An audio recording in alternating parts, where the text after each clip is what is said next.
one more light. I'm here on time, though. Okay, so here we are, the day after Christmas. And we're getting some lighting going here. Hold on. This is all wound up. Kind of like, not going to say it. Okay, let's get some more light there. Nice that the light works. There you go. I'm here. Don't worry. You like my shirt? Very cool. All right. Better watch out. You better not cry. Better roll saves. You'll probably die. Santa Johnny's. I didn't have anything prepared for that. I still got my glasses on. Just, whoo. Okay. Got everything set up. And it was really fun. We had some friends over on Christmas Eve. And that was a ton of fun. We're going to be doing that again for New Year's Eve. So again, next Saturday, I'll probably be running an early game like I did this past Saturday. And I'm so close. Two left for the Hero Quest main quest book, and I'm done. So I may just jump right into Hero Quest again next Saturday. I don't know. I did not put the list together for this week. I'm gonna do that tonight. I know it's a day late, but it's been running late lately, so sorry about that. But okay, so the holiday comments for December. Slideshow gaming of Dragonlance, the game. This is a favorite of mine. It's an old classic, and I still get I think there's still a little weight behind the game. But at the same time, I wish they would update it. Wish they would. Our buddy the Shogunstein. And if you watch my channel, go give his a check out. He's definitely worth it. He does a little bit more. He branches out a little more than I do on some of his topics. So you may find some things enjoyable there. But the Shogunstein says, I still remember how exciting it was to read the first 6 books of the series. I was a freshman in high school. So that was around 86-ish. Yeah, same for about me here. I had read so much fantasy after Tolkien. The Belgariad series stands out. Stephen R. Donaldson's Covenant of Thomas Covenant, the Unbeliever series. Wow, I can't believe I almost blanked out on that. Well, that was great. That one was great. But so many of the other series, the Shannara, the first Shannara book, particularly the Belgariad series, just reminded me just so much like it was just Tolkien all over again, or trying to be Tolkien all over again. Like if Tolkien had never written fantasy, there's a lot of books in the 70s and 80s that would never have been thought of. But Dragonlance was different. That really grabbed me as being different. Yes, being a fantasy book, but feeling so much different than The Hobbit. When really, in hindsight, the story isn't all that different. But hey, there are only 5 or 7 stories in all of human reality here that we know of, that we're able to tell and express. It's just the different ways that we do it. So, but it did. At the time, it did finally feel different enough, at least, from some of the stuff I had been reading. Yes, I also agree with you. The first 6 books. And in that order, I think the first trilogy is the strongest. I think the second trilogy stands up.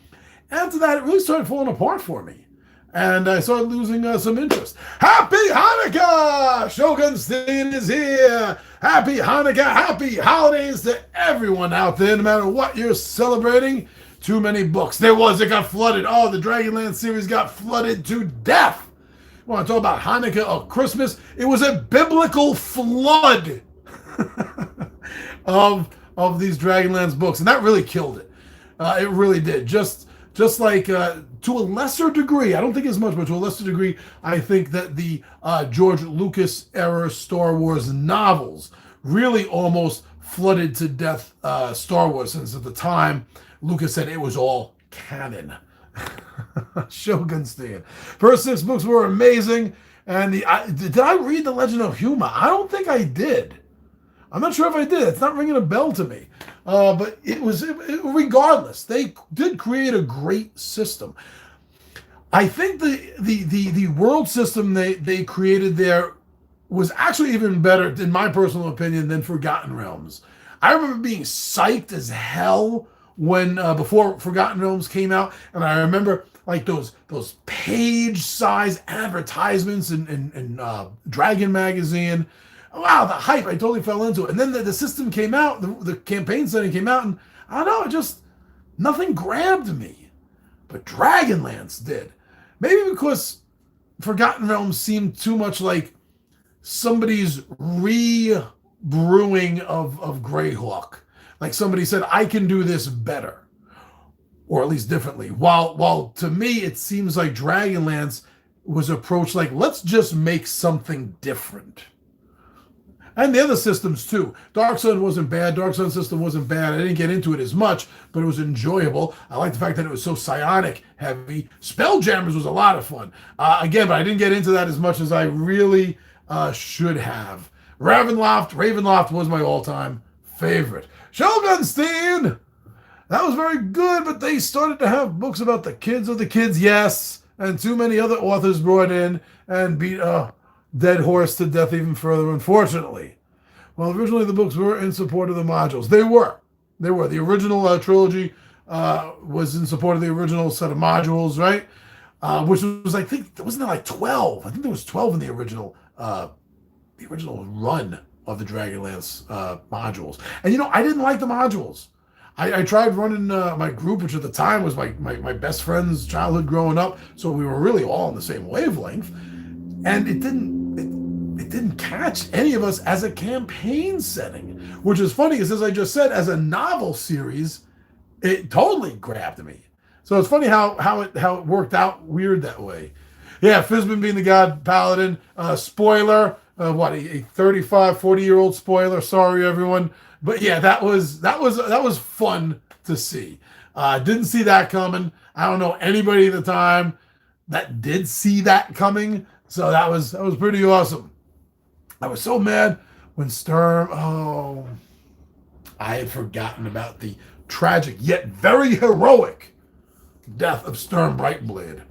He was one of my favorite characters outside of Raistlin in the series. Even though you would think that a lawful good paladin might necessarily not have a lot of depth. And a lot of times they're not played with a lot of depth by players. But they did a good job humanizing what could very well have just been written off as a stereotype character, the lawful good paladin.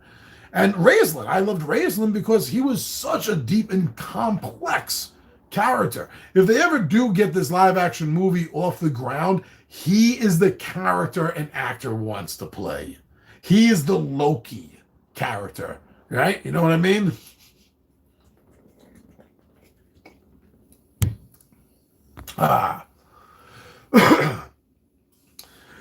Yeah, I mean we were all in high school, so yeah, we were all kids hit by that death. That was rough, but it really was a great series. It started off as a great series. Also on that same video, Shogunstein, our buddy Clean Sweep 38 made a comment.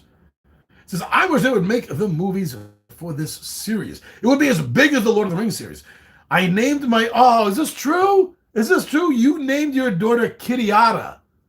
Of course, after the series. There's no other Kitiara in existence besides the character and your daughter. Oh, Clean Sweep, that is really awesome.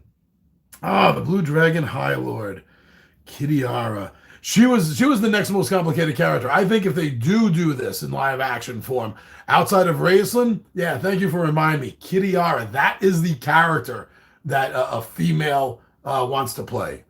Female identified, whatever. The actress wants to play Kitiara. That's going to be the most depth. That's going to be the most fun, most exciting character to explore. Did I see you there? Raistlin ended up very powerful at the end of the third book. Caught me by surprise. I knew where it had to be going. But then again, at the time, besides being a DM when I played, I was always playing a wizard also. So to take a character like that anywhere else would have been completely anticlimactic. And especially starting him off with the whole, is he on the good side? Is he on the bad side? Is he really just on his side? And when does his side fall on one or the other side? I mean, it was all a beautifully written character. Beautifully.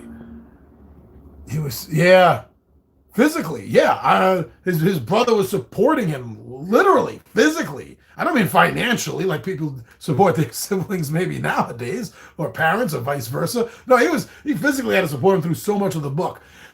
Now, thinking about that in a D&D term, though, thinking of him as in that first book, let's say a first level wizard, right out of training. Okay, has his book of cantrips. That hair was annoying me. Has a book of cantrips. Has a book. Did they even have cantrips for him in that setting? Oh, first level spells. And you think about a first level wizard, especially in advanced D&D setting, the limited amount of spells, the lower you go down in that character level list that a wizard is able to cast. So to express that as Raistlin is feeling weak and becoming weakened, fatigued, on top of the fact that he has a frail body and low constitution to begin with, was the best way to describe that, to play that off for the audience. Yeah, they had to write him that weak, but the levels of power that he got to, let's admit it. And again, spoiler alert for anyone, the god level powers that he was attaining and reaching for and scheming of his, wow, he got as powerful as a demigod at the very least. Yeah. Oh, Shogunstein, I tried reading Weiss and Hickman's other series and they were all meh. That's a good way of putting it. They never grabbed me, the rest of the series. And I had a very good friend growing up who was a diehard Dragonlance fan, and it got to the point where he was an individual where as long as it had the stamp Dragonlance on it, he was behind it 100%. And that's not the route I go in. I love something, but just because it is this thing I love doesn't mean I have to love it. I look at everything independently. Everything is an individual overview for me, how I make my judgment. He defeated Paladin in the beginning of time at the Twins. So I did read the Twins. So much of everything besides like the first series is out of my head though. Weiss and Rickman wrote non-Dragon. Yeah, they did write one or two series that had nothing to do with Dragonlance, I believe. But I don't really recall anyone caring that much about that stuff. But the Dragonlance was a great series. Let's just get back to beginnings here. And that first trilogy, and yes, the second was good too, but that first trilogy, absolutely amazing. Blew me away. I had an audio book of the first one. Was it Dragons of Spring Dawning, I think it's called? With the companions all re-meet at the first time at the inn of... was that the Inn of Forgotten Leaves? The Inn of Fallen Leaves? The inn. They meet at the inn. And the audiobook was great because it was a radio play. It wasn't just an actor sitting there reading the book. You heard the knives, the forks, the plates in the background. It immersed you in the story, and that was amazing. You should revisit time. I barely have time to visit new material than revisiting old material, but I can see your point. The inn and its Fizbin at the inn. Leaves of the Last Home. Leaves of the Last Home, right? That's it. Leaves of the Last Home. Woo. All right, let's see what else we got going on here. Let's see. So my gaming rate, again, Shogunstein, you're all over the place. You always are. Thank you so much, brother. Nightfall. Shogunstein, you said the game looks very interesting. You picked up a used copy of Ancient World by the same publishers, and you're looking forward to playing it. I have to look up Ancient World. I have no idea what that game is that you mentioned. Nightfall, yeah, like I said in the gaming radar, everything about it did catch my attention. It sounds fun as hell, and I would definitely love to play the game. And I'm not the biggest fan, although a couple of things here and there. I'm not the biggest fan necessarily of just tower defense style gaming, because I kind of think that's a little limited or something. That's not really the right word. But this one really did make me want to. I want to try to play that. That guy does his own art. Oh, you're talking about the guy for Nightfall? That's really good art. I'm surprised I didn't catch that. Or if I did, I didn't make a note of it to say it in the video. So I'm glad you brought that up. That he does his own art. Big thing with his games is his art, is the art. I could definitely see that in the series, and they did. I like in that series. I mean, in that game, Nightfall, that I was talking about, that I looked some information up that caught my attention so much, and the artwork was eye-catching. I enjoyed it. Not necessarily saying it's the greatest, best art I've ever seen, but it is great, almost perfect for that game, Nightfall. So if he's doing the same thing for the other games, like what was it you said, Ancient World, I got to look that up. Then it makes me even more interested to look up his other games now. So thank you for bringing that up for me and anyone else that may hear this. Shogunstein here for the Goonies, the other gaming radar. And we did some content on this game a while back. So anyone that is interested on seeing some first-hand stuff on the Goonies by Funko Games, that's Prospero Hall, right? Did that. Go over, check out the Shogunstein's channel, and you'll be able to see firsthand what this game looks like and how it seems to be. Yeah, we picked up a used copy. You go back. This is going back to the other comment. We picked up a used copy of the second edition of a. Wow, I didn't even know about the first edition. I am really behind the game on that. Now, this is another thing about the Shogunstein's channel. Every now and then I mention it. I don't mention it more often because my condition is I guess slight. But Shogunstein does a great bit of information on color blindness and games. You know, what games are better and worse for people that are suffering from color blindness. My blues and greens can meld a little bit, not completely. I mean, you take the covering off of a blue crayon and a green crayon, I can tell you the difference. But some of the hues, some of the shades sometimes tend to blend together. But Shogunstein, he talks about in detail some of these games' problems or praises the ones that need to be praised on their color setup. So go check him out for that. You have problems with red, greens, blues, and purples. See, yeah, your spectrum is wider than mine. Also, I've come to learn over the years, as I'm sure you have, that this tends to be more of a male, an XY genetic problem instead of an XX genetic problem.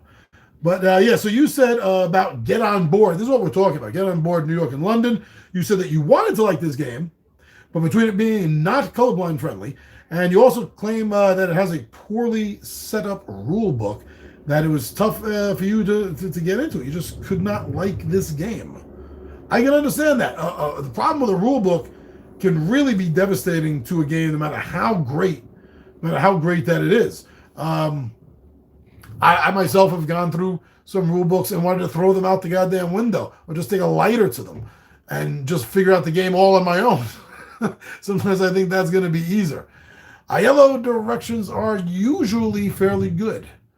I have the only ILO game offhand that I know that I have is King of Tokyo Dark. I got the King of Tokyo Dark, and I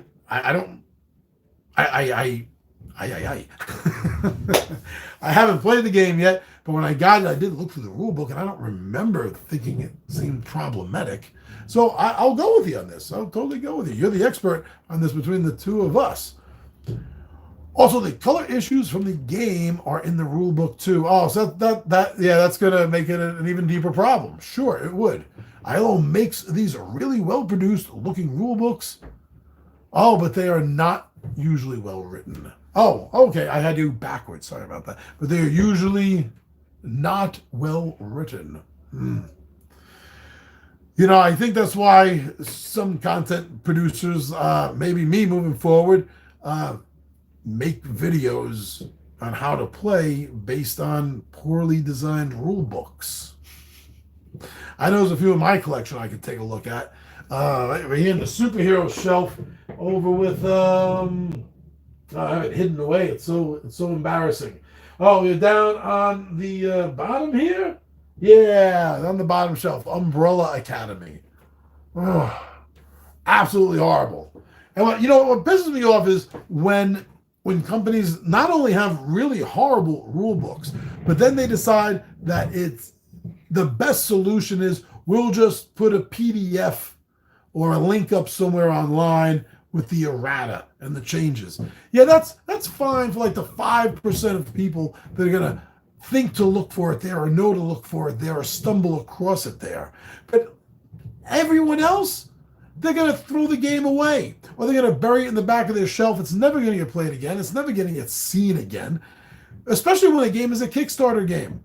Instead of just putting stuff out online, what they should have done was made a physical print copy, even if they had to do it on their own home printers, and then mail it out to everybody that backed the game. But no, that's not happening in most cases, which is why some of us content creators just have to create how-to play videos. And I'm not the most confident about mine. There are some really good ones I've put up, and there's some really lousy ones, I'm sorry, that I've put up. But maybe I should take a look at my shelf and see what crappy rule games I think I can pull off a how-to play for. Maybe. Look at this! You are not the only commentator here, Shogunstein. So if we go over this is good. This is last week. This is the Pixie playthrough with me and 3 other of my friends, the 20-sided warriors. And my friend Phaedra, who's an old 20-sided warrior who moved to Seattle years ago and was back in town for the holidays and was looking to hang in game. We got to play some Red Dragon Inn live. That is one of my favorite take that style games. So Luke has been here for a while. You hopped on the live playthrough recently. Luke said, I recently just got into the Red Dragon Inn games. I just got my first one, the 3rd one in the series, and I got as my first box in my collection. Nice. All right, good to go. And that's the thing. Each one of these boxes are an independent game. You can get Red Dragon in 1, 2, 3, 4, 5. 5 is the big, huge treasure trove box. You wouldn't want that unless you already have a large enough collection to put in it. But still, you can get any one of them and sit down and play it. They're independent of each other. They just interconnect. All the characters can be used. Characters from Red Dragon Inn 1 can be used with 3, 5, and 7. Any combination. It just builds upon itself. And that's awesome. I don't want it to change. I want it to stay just like that. And so, Luke, I'm glad you're starting to get into it. And I hope you guys have at least half as much fun as me and my buddies do. Because if you have at least half as much fun, then you're going to be wanting to play the game a lot. It's going to be hitting your table, hopefully. Shogunstein, here you are again. We just can't get away from you. We don't want to. So, for another gaming radar here, Funko Games. They were all over the place this month on my daily gaming radars. Wow, so many fun Funko games. Or allegedly fun. These are gaming radars. I haven't played them. It's just these things I find about games that sound and read fun. I tell you all about. But here you are, Shogunstein, and this is an excellent point. I'm pretty sure I mentioned it in the video, but I'm glad you brought it up too, because it emphasizes. And you say great Art Deco style to this game. It's a good 2-player game. It is. The art style just blows me away. That whole Art Deco. What's the time period on that? Right, that's like 30s, 1920s, 1930s style art depiction of everything. That just thematically, and I say this a lot when it's true, and it's true here. It really does suck you in to the game a little bit more thematically speaking. Seeing that, it's another thing I like. On a side note, but for the same reason, it's another reason why I like to play Call of Cthulhu games. I prefer to play them in the original time period setting, in that post World War I time period setting. It is partly because of the art and the dress style of back then, and that's where the stories kind of originated from too. So it's another good reason. But art and fashion is probably the core reason there. IO makes these really well. Okay, we saw that. It's like the Empire. Yes, like the Empire State Building art. Exactly. That was a good 2-player option. And we did some content. You've done some content for Funko Games. See, everyone, if you're watching me, go check out Shogunstein. We do talk about a lot of the same stuff. And Mr. Meow for Assault of the Giants Slideshow Gaming. That's by Fantasy Flight Games. It's a Dungeons and Dragons title. This is a big chunky game. Well, yeah, it is a big chunky game. It feels right though, because you're playing Clans of Giants. So to have working off of more of a world map or at least a partial continent map, right?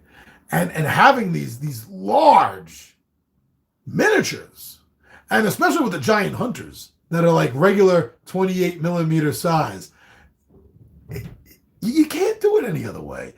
It's like the Cthulhu War game. It has to be big. It has to be. So that's going to make it chunky. It's going to make it have a big footprint on your table. Yeah, that's all true. But it doesn't mean you have to get the game on the table every day. It's still going to be fun to try and hit up every now and then. But still, everything comes down to preference. But it still looks like a stunning game. And that's the prime request for me to make a slideshow gaming about something. And it did look impressive. Clean sweep. Always around if you look here and there. Clean sweep. The Two Gun Pixie special presentation, the 25 days of D&D Christmas, days 6 through 10.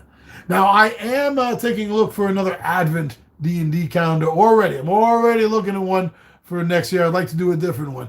And I do think I found one. But anyway, so make a standee out of the Dice Placer Beast and use him as your good luck token for your dice chucking games. I don't have a heap of luck when it comes to chucking the old bones. But maybe I do need a good luck charm. The Dice Placer Beast, you say? You think that would be lucky? Wouldn't the Die Caddy? Are we talking about something from Die in the Dungeon? Wouldn't the Die Caddy be a better choice for a lucky charm? But if you're talking about from that Advent calendar, it wasn't a standee of the Displacer. The Displacer was a sticker. The standees were the Mind Flayer and the Red Dragon. Damn luck. I'd rather have skill. Shogunstein Tiny Epic Crimes. Okay, now this was the first time I've been doing Kickstarter Dropkick fairly regularly for, I think, maybe 3 years? 4? Couldn't be more than that, I don't think. Because I haven't been doing it since the very beginning of this channel. So 3-4 years I've been doing Kickstarter Dropkick, and it's not every month. It's whenever something catches my eye, usually something I'm going to back. But this was the first time it was a Dropkick. Yeah, and that was for the Gamelin Games. That was for their Tiny Epic Crimes. But I wasn't dropping it necessarily, because of something harsh. And I think I was very clear on that video. I wasn't dropping it because of anything harsh, as much as I said in the video, I immediately backed it because I'm a bit of a completionist and I had everything else in the Tiny Epic series. And most of it, if not all of it so far, I've talked about to one degree or another here on the channel over the years. But that was it. Nothing else really grabbed me personally about Tiny Epic Crimes. So my ultimate decision was, well, if the only reason I'm backing it is to have a complete Tiny Epic set, that's not enough reason to justify me spending money. And I still stand by that. And you made a comment on this that I got to see a pre-production copy of the game and it looked pretty cool. So you did enjoy it. That is for you, and that's perfect. And I was hoping I came across like that in the video. I was hoping that that's the attitude I had coming across, that I'm not telling other people not to get the game, not to back the game. I was just telling you why I ultimately unbacked it, because I did back it and then I unbacked it. And that's another reason why I waited until the last day of the Kickstarter to drop my video about it. I waited specifically for the last day because I didn't necessarily want to hurt other people's opinions on this. I had no intent to do that. But you enjoyed it, and that rocks. That rocks. And what have I been missing here? Shogunstein. I am not a fan of tiny mechs and zombies and tactics, but I got to see a prototype of Crimes, and it looked really cool. Gamelin is an amazing Arizona company, and my buddy works for them now. You can find a used copy after the Kickstarter. Okay, hold on. Okay, this is I got news for you on that. In fact, I hope I'm not too late, actually. So on the wasn't here on YouTube, wasn't on Facebook, on Instagram, TikTok, no, Instagram, no, Twitter. So many things I can't keep track of them all. I'm an old man. On Twitter, Gambling Game saw my video and they reached out to me and they were very happy with all the videos that I've made for them and their games without them ever asking me to. They're very happy with me volunteering myself to just make games on their videos on their games because I enjoyed them so much. They told me to reach out to them on the backer kit, and if they felt bad that this is breaking the collection for me. So they're going to send me a review copy. And I will bring this up again when it gets to video, as I always do. The few times I get anything for a review copy for free, I will make sure that everybody knows this going into it. And I'll be glad to talk about it then. I'll be glad to talk about it. But I gotta get on the Kickstarter, the backer kit, I mean, and sign up. They told me to do that, so let me get to do that. You are the king. No, I'm not. I am nowhere near what Howard Stern used to be. Don't get me started on Stern. No, I'm not the king of all media. I'm just a guy that does this for fun. That may make me a bit unique in this neighborhood we call YouTube. But I'm not the king of all media. But thank you for just loving the channel, man. Thank you. You picked up a used copy of Pirates for $10. Pirates isn't bad. I mean, it's not one of my top Tiny Epic games, but it's kind of fun. And although for a while there seemed to be a lot of pirate games coming out, then it went into a dip again. So it was nice to see another pirate game. And tell you the truth, like everything else they do, almost everything else they do, it was nice to see a pirate game in a small damn box. That it definitely was. Some of the pirate games in these big boxes take forever. And so to have it, a nice tiny epic version of Pirates, that's cool. That's cool. I was happy for that. Yeah, they are definitely good guys. And I think that's very cool. And I hope I didn't miss the backer kit. I mean, I'm really busy today. If I won't be able to look into it until tomorrow. And I hope I don't miss out because yes, if that's what they want to do, I'll be happy. I'll be more than happy. I could be wrong. I could play the game and find out I was completely wrong about this. And if that's the case, I'll let everyone know. But I'm not going to say that I was wrong just because they send me a free game. They know that. I'm sure they know that. You, I know that, Joe Gunstein. The regulars here, clean sweep, you all know that. So I'm not worried. Little Will, all of you, you know that. So I'm just going to say whatever's on my mind when I get it. But it's cool. They are very nice. Very nice. One of the better big name companies that I've dealt with over the last couple of years. So Gambling Games, you guys are cool. You're very, very cool. You rock. Thank you for everything. Oh, we got time for some more. Yeah, you're also talking about New York 1901 by Blue Orange Games. I don't think I have everything by Blue Orange Games. Shogunstein says you have one of the last honest channels in board games social media. That may be one reason why I'm out of the algorithm. That very well might be a reason why, because nobody wants the unsolicited truth. Right? So for New York 1901, this is a great game. Same color issues, but other than that, it's a great game. Yeah, it's both sad, but I think at the same time a little understandable. If somebody doesn't suffer from color blindness, someone on the production team, someone on the design team, someone in the company's, in the company chair that has to approve everything. If somebody doesn't suffer from color blindness or a level of color blindness enough to really be a problem in their daily lives, it's something that's not going to be thought of. And again, that's not being mean. That's just overlooking something that one has no reason of self to really think of on a regular daily basis. So I think that's why it happens a lot. That's my opinion on it. But yeah, so you think it's a great game. You think it's a great game. And it looked like a really fun game. It did. That's why I wanted to make the gaming radar for it and let more people know about it. So I'm glad. You know what's really cool is when I do a gaming radar and an individual like you reaches out and says, hey, you know what? That is a good game. I have it. I played it. You're right. It is a good game. So then that kind of validates my opinion on it. Shogun's theme. The red and green can be tough, but what a fun game, so competitive to the end and easy to teach. Everyone seems to be enjoying playing it. That's another great thing you like to hear. But more than that, one of the reasons why I like to sign off some of the gaming radars and other videos, by reminding people, don't be influenced, be informed. And that's tough to do because everyone seems to be trying to influence you one way or another, even when they're not trying to, because of their own personal likes and dislikes on something. So sometimes, maybe even the more honest way to discover whether a game somebody is talking about, me, you, or anyone else is talking about, is actually fun, is to find a playthrough of it. Find a couple of playthroughs, because as we all know from gaming regularly, not everyone sitting at a table is going to be perfect for every game. You need the right players for the right games at times, because different people have different interests. Some people don't like to role play. Some people, don't like this or that, but they like everything else about the experience of gaming, right?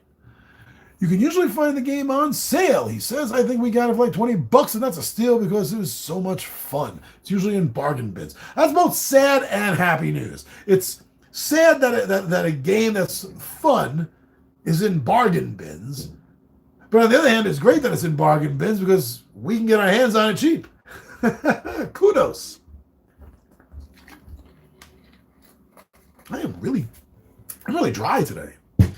Shogunstein. Oh, clean sweep. Here we go. Oh, for the gaming radar, meeples and monsters. Clean sweep says that he has this game, and he says it is fun with an exclamation point there, so he means business.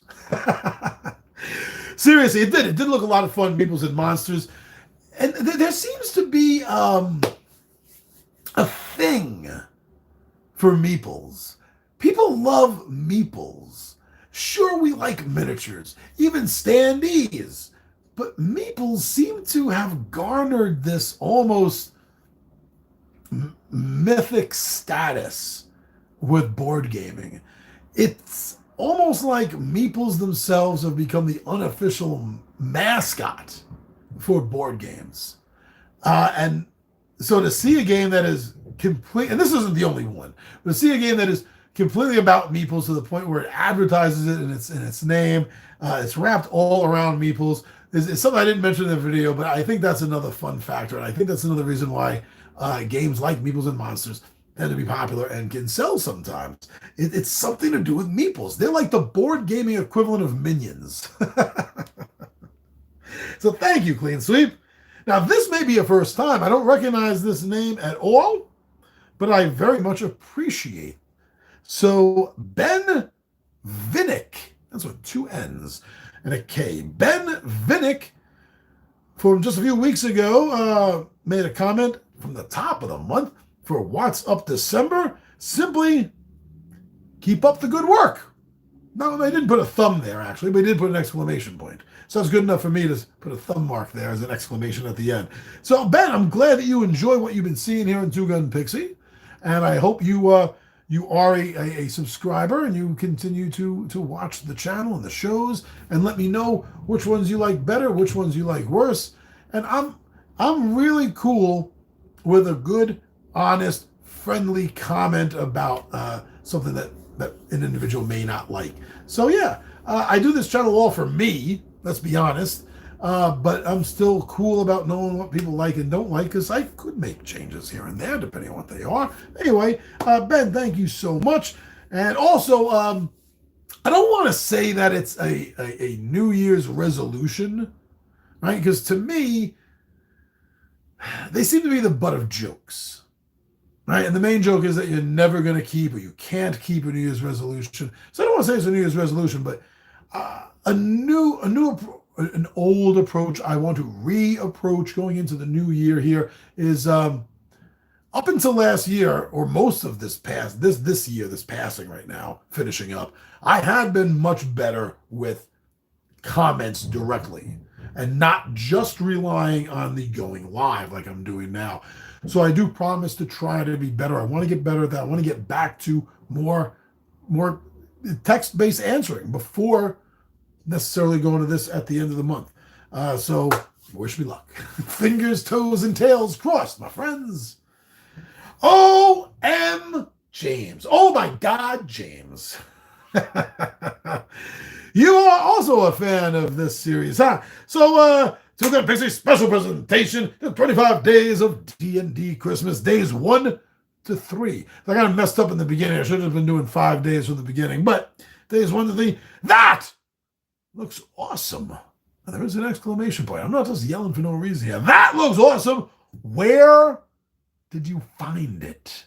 With a smiley face. So this was rather direct. I should have answered this quicker. I'm hoping that you watch this, though, being one of our regular family of friends here. Friends of family. Family, you're like a family of friends. Yeah, that's the way to say it. So O.M. James says, what most moving game, where did you find it? The answer, the wife did. She found it, got it for me, and gave it to me as an early gift, but it got here late. It didn't get here before the month started. It didn't get here till the 3rd, which is why I rushed that night to get it up. And that's when I realized, you know what? This is perfect for 5 episode blocks or 5-part blocks, you know? So that's when I did 4 and 5, and after that, everything was just in the 5 spots. But as I mentioned earlier, yes, I have been looking. I think I actually found one, a different D&D Advent calendar kind of thing. So I'm gonna try to get my hands on that so we can do that again for 2023's December. So let's see. Woo! Clean Sweep for the same video. Clean Sweep says, my sister-in-law gave me one with holiday cookies behind each door. They're nifty things to have at Christmas time. Cookies? Yes. Advent calendars? Sure. I'm not sure what you were talking about, but both are correct, my friend. So that's a very cool sister-in-law that you have there. Now then, Slideshow Gaming, up at the top of the month there, for the X-Men Insurrection game, Ryan McLean. Haven't seen you in a while here, Ryan. Hope you and the family have beautiful holidays this month. Ryan says, this looks awesome. Thank you. I hope that caused you to go out and look up some more information on it, maybe watch it played. We should do a live playthrough here, too.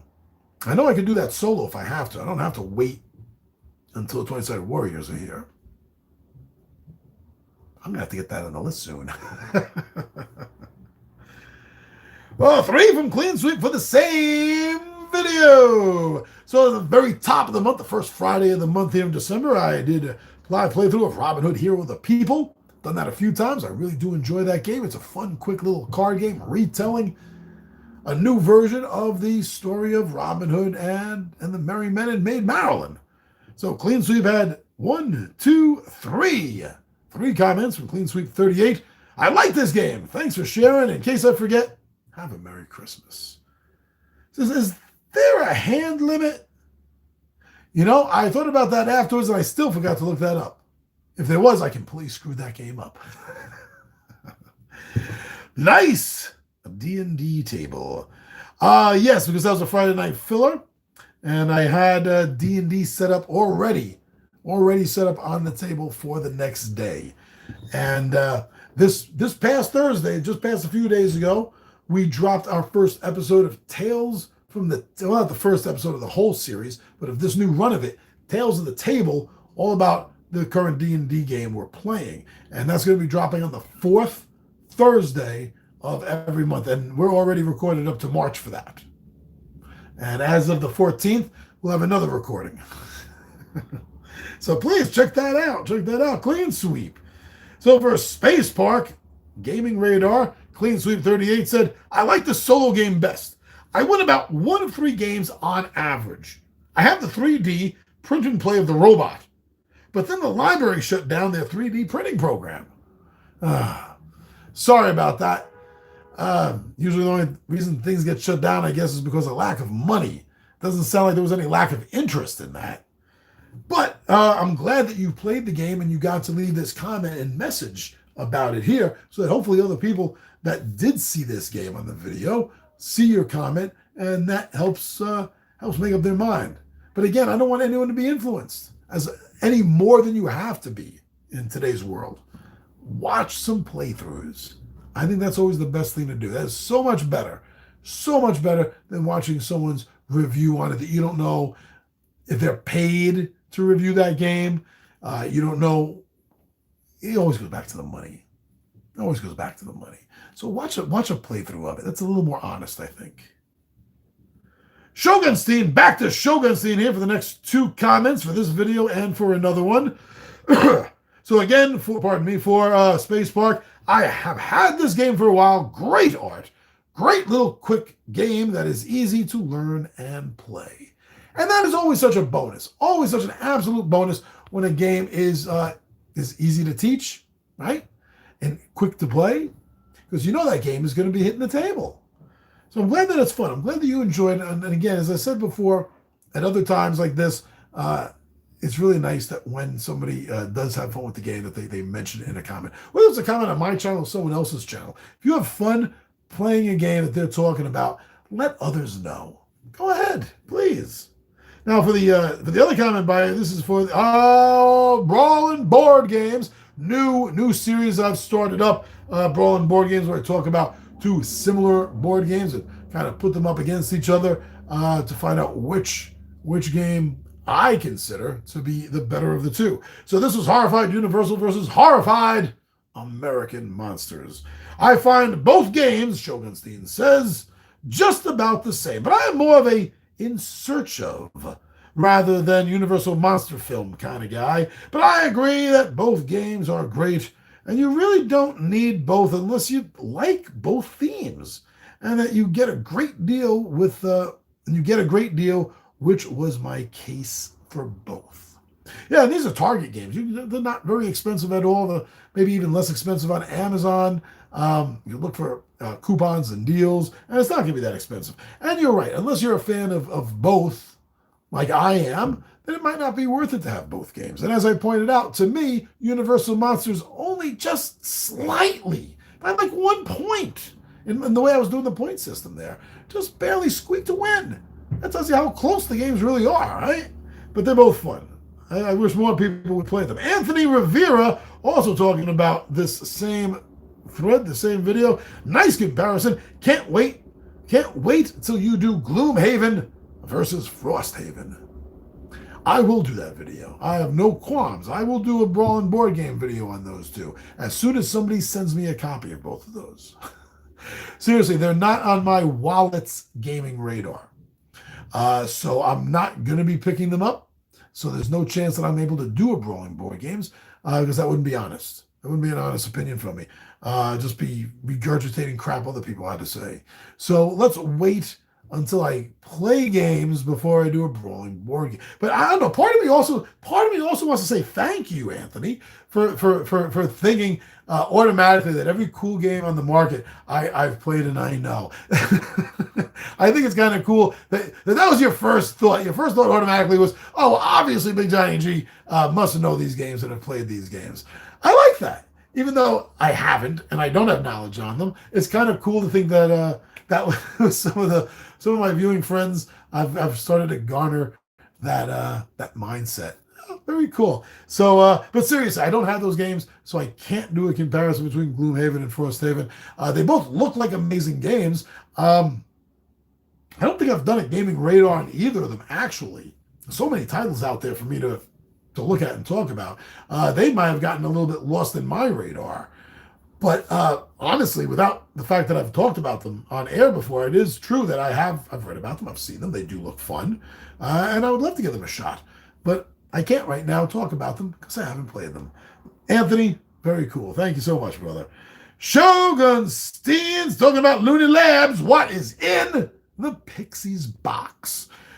You said that you love the Flux games and Lunacy. Great games and so many great themes. The Shogunstein says Flux are some of our most played games. Wow, talk about a fast game to learn, super fast to teach. It's a small box in your hand. You throw it down on the table, you're ready to go. Everything about this game works. You just find the theme, the genre that's pasted on, more or less. I mean, they're not all just pasted on. Some of them have their own unique rules and stipulations, sure. But still, find the one you like best. They have so many. I don't think they have a D&D one, though. They need a Flux Dungeons and Dragons. Yeah, they do. And if I'm wrong and they have one, please someone send me a link for it because I need to get that Flux game. Big Dennis G's How to Play Marching Order by Crumbling Keep. James Crane. Now, before I get to what James had to say, let me just mention this game was given to me. I mentioned before that the few times this happens, I bring it up. So yes, it is true that Crumbling Keep, they found me. They saw some videos I've done online. They enjoyed what I do and wanted to know if I would be interested in them sending me a review copy. I looked at it online. I thought it looked kind of interesting. So I said, yeah, give it a shot. I do some videos for you on the game. And I've done an unboxing on the game. I've done a how-to play, which is what this comment is about. And I've done a live playthrough so far. Now, in the works, this hasn't happened yet, so I haven't made any comment about it. But me and Tommy V have done a few Zoom communication board game nights. And we have had so much fun at doing that. We've been looking for another game to do this way. And I just today brought up to him Marching Order. So he's going to take a look at it. He's going to watch my playthrough on it and anything else he can find and he wants to look at.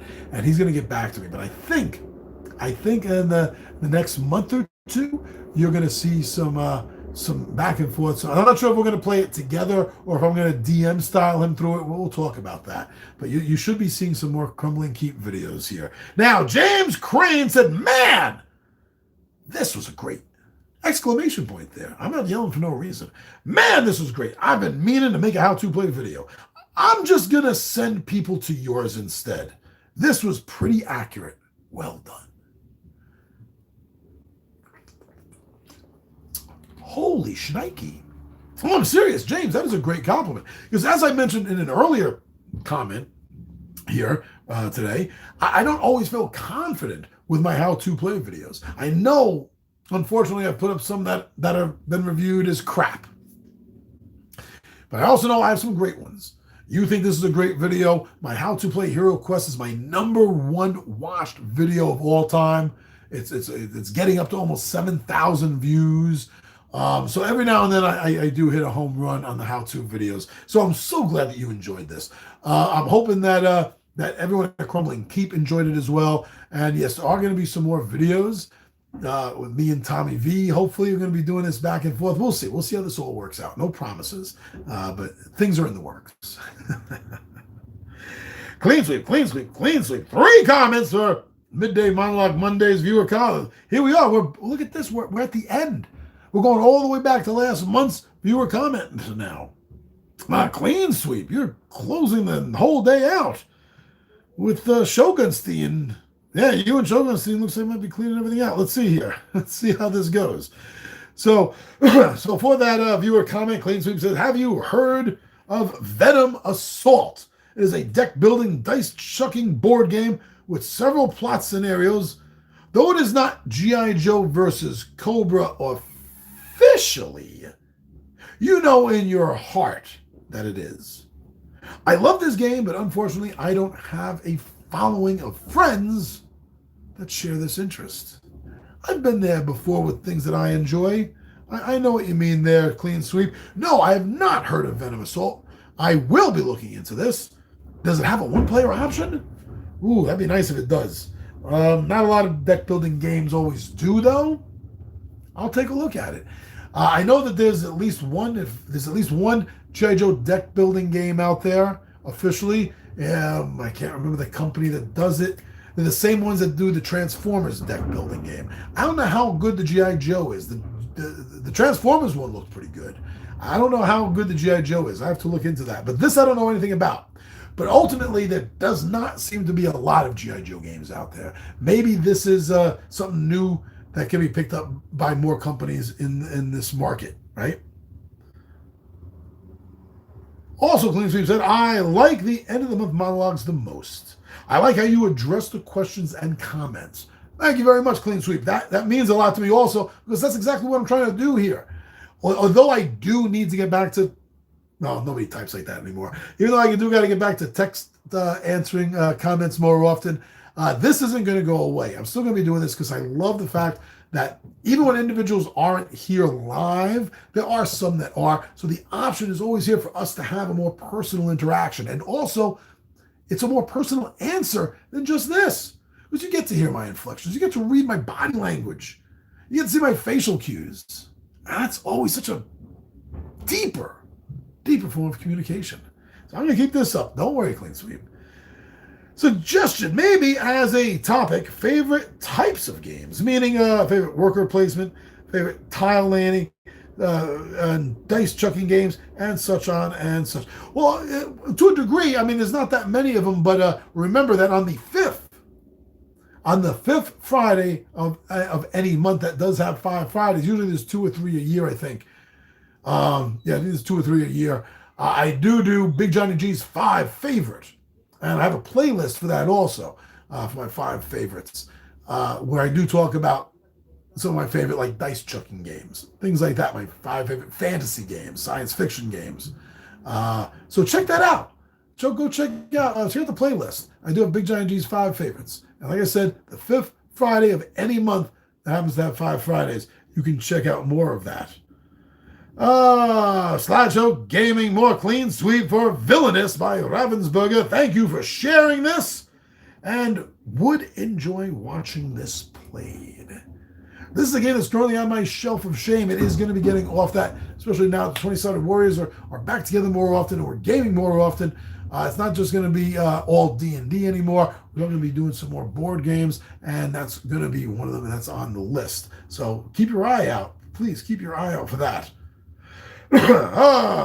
Okay, what's in the Pixies box by Hasbro? Clean Sweep. Said, very cool. I remember seeing this game long ago in a galaxy far, far away, but never played it. Like the action figure. And that's for the reprinting, re-release he's talking about of Star Wars Escape the Death Star. No, Escape Death Star. No, Escape. It's right here. Escape from Death Star. There's no the. Escape from Death Star. This is a game from my childhood. It was one of the first games ever released. It was released like the same year. I'm positive. It was released like that Christmas after Star Wars came out. It doesn't stand the test of time all that great, but I love the game.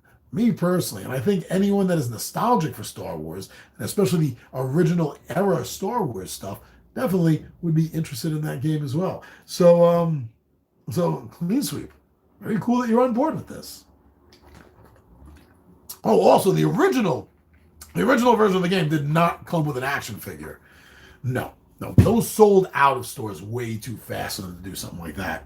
Although in hindsight, may have caused the game to sell out a little bit more. But in hindsight, being the only, well, there was a second game. There was a second Destroyed Death Star game that came out at the same time. But those are the only 2 things. Like there was nothing else Star Wars. So I'm sure those games were selling hot enough just for that. Crit Hit Midday Monologue Monday Crit Hit apps, where I'm talking about games that have apps that run them, not necessarily the games that they have app versions of. There's a difference. Clean Sweep said another legendary Midday Monologue. Well, I think it's legendary. Thank you for thinking. Also, I know I'm a little biased on my own subjects, but I hadn't heard anyone else talk about this in a general sense. Specifically reviewing a title that has a app tie-in, yes.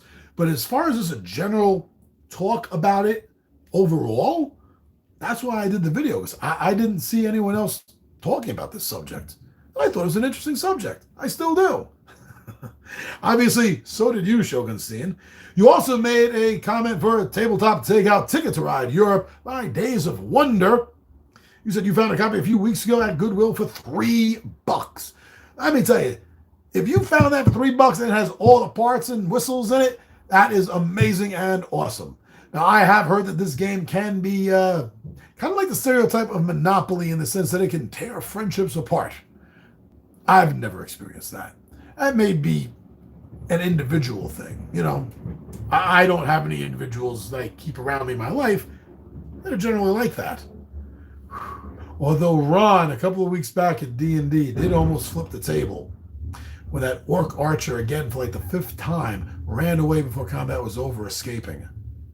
Ron really wants that Archer dead. Spoiler, the Archer's not dead yet. Tabletop Takeout Tuesday beginners. This is another one of my most watched videos, actually. Tabletop Takeout Beginner's Guide for Against Darkness by Ganesha Games. I have a question for you. Is it possible to play using virtual tabletop apps? Just curious. If it's possible to play using technology when not an option for a pencil and... Oh, I answered this last month. I did answer this last month. And the answer is that I did not know of any app that was out to help you play for Against Darkness. So we've gone full around. What's in the Pixies box? Cryptozoic Entertainment. Last month I told Shogun Steen when he said Ghostbusters 2 does not age. It ages. It does age. Ghostbusters 2 does not get as much love as maybe it should be. We've already talked about that. So I know I've come all the way around full circle. I did that in just an hour. Not bad. I thought it was going to take longer to get through everything. But there we are. So now, I'll put the list together tonight. For the rest of the week, and I'll post that on my on the Two Gun Pixie Facebook and the Two Gun Pixie Twitter account. If you want to know what's coming up for the rest of the week, we are still going to have more double videos until the end of the month. I'm still dropping the second daily video of Gaming Radar, so keep an eye out for that. Moving forward in January, all the daily videos will be up at noon Eastern Standard Time. I'm just putting everything together, and I'm not doing this 11 o'clock drop, 1 o'clock drop, 11 o'clock drop, 1 o'clock. That's a pain in the ass for everyone, including me and the viewers, I'm sure. So everything's going to be noon. Let's keep it simple. Everything on the regular daily schedule moving forward, except for the live playthroughs, is going to be noon. So you always know. But please, if you enjoy the channel, you have to hit that notify bell, because I am not in the algorithm. I'm not monetized. I don't have sponsorship. I don't advertise myself, really. I'm not in the algorithm. The only way to really keep me in the algorithm is to give me likes, to comment, and to share. That kind of pushes me in the algorithm a little bit. But otherwise, you have to hit that notify bell to remind you of when the videos are coming out, because you're not... I know people are not getting reminded when the videos drop. So I know friends and even my wife, it hardly ever comes up that there's a notification of a new Two Gun Pixie video. So please hit that notify bell and help follow us. But anyway, that's it for right now. I love doing this. I'm glad that you're here. I'm glad that you watch. I'm glad for the interaction between us. I know it's not Thanksgiving, but it sounds like I'm talking about what I'm thankful for, because I'm always thankful for all of you. So the list will be up tonight, and then some live playthrough this Friday night. Saturday will not be an evening run because we're having friends over for New Year's Eve. So it'll be in an afternoon run, probably around 2-ish, like I did this past Saturday, the other day. Thank you very much, everyone. I'm your buddy Big John Ed G for Two Gun Pixie Presents Legendary Gaming, and I am out of here. Oh, I gotta hit this.